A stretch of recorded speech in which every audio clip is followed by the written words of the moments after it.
what would you look for in a effective filtration system? So one, we want to look at its filtration efficiency. And we want that to be third-party validated. We don't just want that to come straight from the company. We want a third-party validation for that.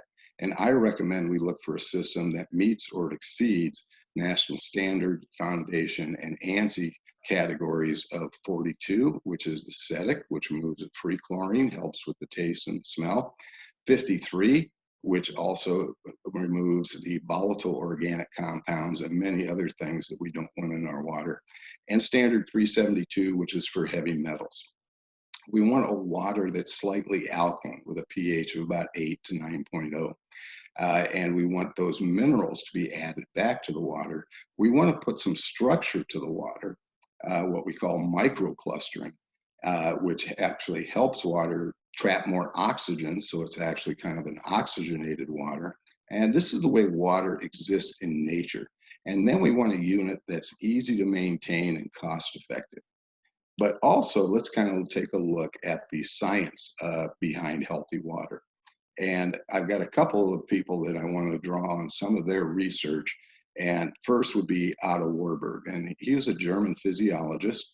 And he suggested, he was also a Nobel laureate, he suggested that cancer cells live in a low oxygen or a hypoxic and acidic conditions, and they derive their energy from fermenting sugars, the same way maybe yeast do. One of my favorites is Dr. Batman Galish.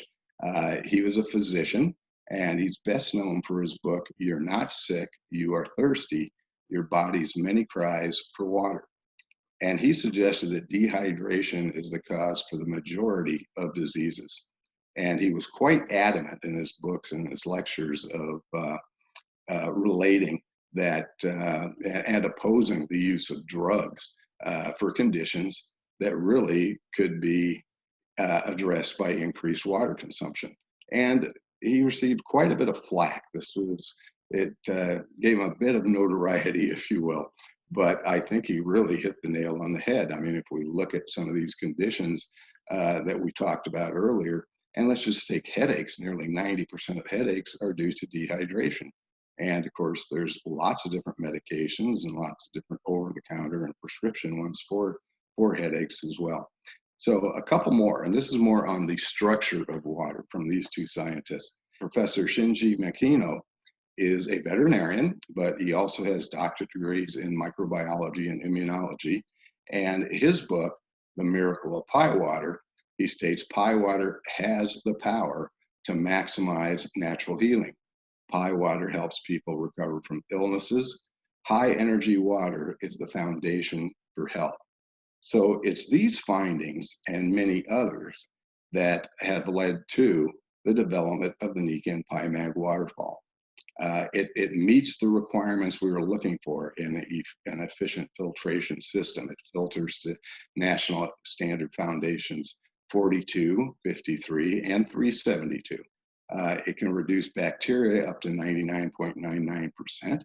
It produces a structured water, an ionized, which is minerals are added back, which creates an alkaline water. The system uses no electricity or plumbing, just sits on your counter and you fill it up with tap water. The water tastes great. Many people say it has kind of a velvety taste, and it is extremely hydrating. And the hydrating is there due to the structure and also the minerals being added back. And at the same time, it's just like Mother Nature pours you a glass of water. If there's one thing I really appreciate about Niken and their research and development and our product line, it's that providing things to us the way nature intended, using science and technology to provide answers, products, and solutions the way nature intended it to be.